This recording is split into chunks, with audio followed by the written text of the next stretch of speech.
Good Tuesday, everyone, and welcome to this edition of Conversation Daily News. I'm your host, Cyrus Webb. Glad you all could join us once again. We, of course, have your news headlines coming up on this Tuesday. We have the Truth of the Day with Mary Ellen Ciganovich. In today's Entertainment Spotlight, you're being part of my conversation with author Jennifer Bickel Cook, discussing her new book about Mary Kay Ash and the impact on others. Enjoy today's program. For Conversation Daily News, I'm Cyrus Webb with your Tuesday headlines. In national news, Omicron versus Delta, battle of coronavirus mutants is critical.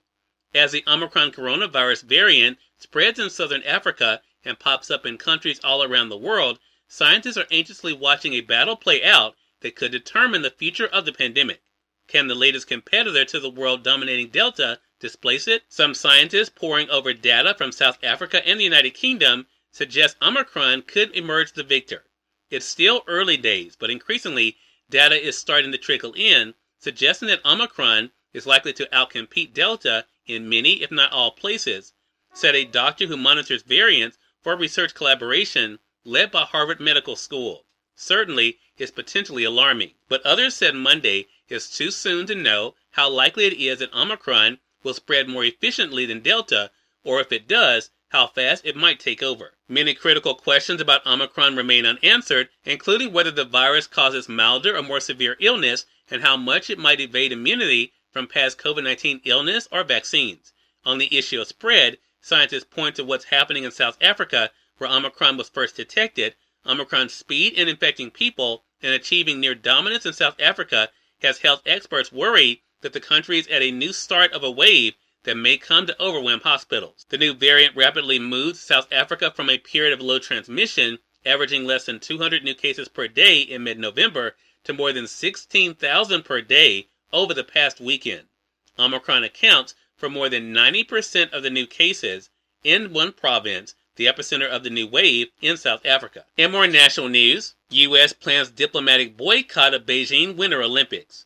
The U.S. will stage a diplomatic boycott of the upcoming Winter Olympics in Beijing to protest Chinese human rights abuses, the White House confirmed on Monday, a move that China has vowed to greet with firm countermeasures. White House Press Secretary Jen Psaki said U.S. athletes will continue to compete and will have our full support, but added, we will not be contributing to the fanfare of the games. U.S. diplomatic or official representation would treat these games as business as usual in the face of the PRC's egregious human rights abuses and atrocities, and we simply can't do that, Psaki told reporters during Monday's briefing. We have a fundamental commitment to promoting human rights, and we feel strongly in our position, and we will continue to take actions to advance human rights in China and beyond, Psaki said. In more national news, Justice Department sues Texas over new redistricting map. The Justice Department sued Texas on Monday over its new redistricting map, saying the plans discriminate against minority voters, particularly Latinos, who have fueled the state's population boom. The lawsuit claims a Republican-controlled state violated part of the Voting Rights Act in drawing new district boundaries for its congressional delegation and state legislature. It's the Biden Justice Department's first legal action challenging a state's maps since states began withdrawing their maps this year to account for population changes. The lawsuit notes that most of Texas' population growth over the past decade came from Black, Latino, and Asian people, but alleges that the new state maps drawn by state Republicans dilute these communities' votes by denying them opportunities to choose their representatives. It says the maps pack Black and Latino communities into bizarre-shaped districts. A Dallas area one is described as seahorse-shaped, while preserving seats for white Republicans. In more national news, Emmett Till investigation closed by the feds, no new charges brought. The U.S. Justice Department told relatives of Emmett Till on Monday that it is ending its latest investigation into the 1955 lynching of the black teenager from Chicago who was abducted, tortured, and killed after witnesses said he whistled at a white woman in Mississippi. Till's family said it was disappointed by the news that there will continue to be no accountability for the infamous killing, with no charges being brought against Carolyn Bryant Dunham, the woman accused of lying about whether Till ever touched her. The killing galvanized the civil rights movement after Till's mother insisted on an open casket, and Jet magazine published photos of his brutalized body. And finally, in entertainment news, the Associated Press shares 2021's notable moments on TV, the Capitol riot, Rust, and Shatner. If a year can be accused of bait and switch, 2021 is fair game, the Associated Press said on Monday. It was reasonable to believe or hope that the pandemic would steadily recede in the rearview mirror, that a White House transition might mean less political rancor, that America could honorably end its forever war in Afghanistan. Television, which helped shape our expectations, was there to witness them being upended. It also was a window, says the Associated Press, when racism met its match in court, when the Star Wars franchise proved its enduring power, and Oprah Winfrey did the same. Cyrus Webb, Conversations Daily News. It's now time for the Truth of the Day with Mary Ellen Ciganovich. Mary Ellen, take it away. This is Mary Ellen with your Truth of the Day. Always continue to shine your light of goodness. When you find yourself in the presence of a person in a grumpy mood, it may seem like a dark cloud is approaching. This might block your light of positivity. You can remind yourself that clouds pass. This person's grumpy behavior does not have the power to affect your mood unless you allow it to. With the power of change firmly in your hands, you can choose to respond to a grumpy person with confidence and understanding. Continue to shine your light of positivity to assist others to find their way back to their own light. Offer them a silent prayer of peace, a sympathetic smile, or a word of welcome. All people need understanding without any judgments or expectations.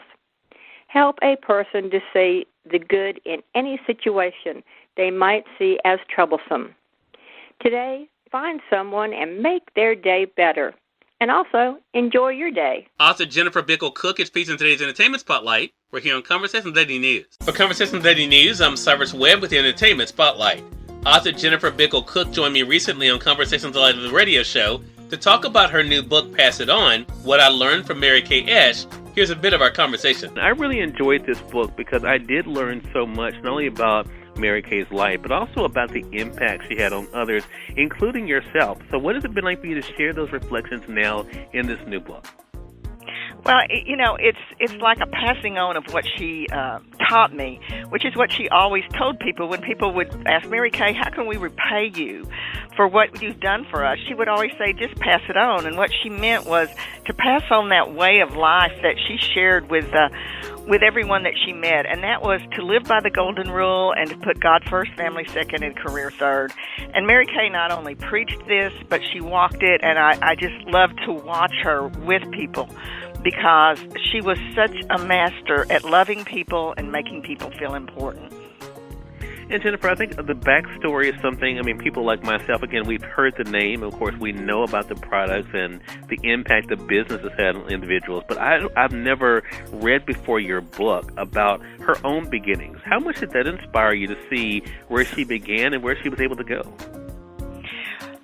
Well, just the fact that she overcame so many obstacles to get to where she was, that's an inspiration in itself, because she started out very poor. Her dad was sick. Her mother had to work all the time, and Mary Kay had a lot of responsibility in taking care of her dad. And whenever she didn't know what to do, she would always call her mother, and her mother would tell her, you can do it. And that became kind of a motto for Mary Kay's life, that when she had any obstacle that was in her pathway, she would just remind herself of her mother's words, you can do it.